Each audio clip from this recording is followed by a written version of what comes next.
Hello, in front of me I've got Logitech MK950. In this video I'll show you how to assign ChatGPT to a button on the keyboard.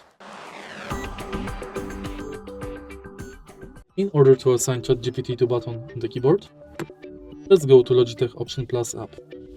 Enter keys and now we can assign any function to buttons that are only lightened. Let's select, for example, Task View button. Now go to AI Actions and select Open ChatGPT. Now simply press Task View button to open ChatGPT.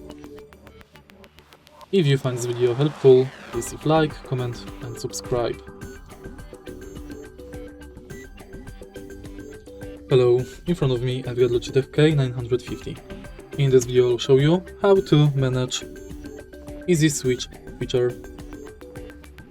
In the beginning, let's go to Logitech Option Plus and go to Logitech Keyboard.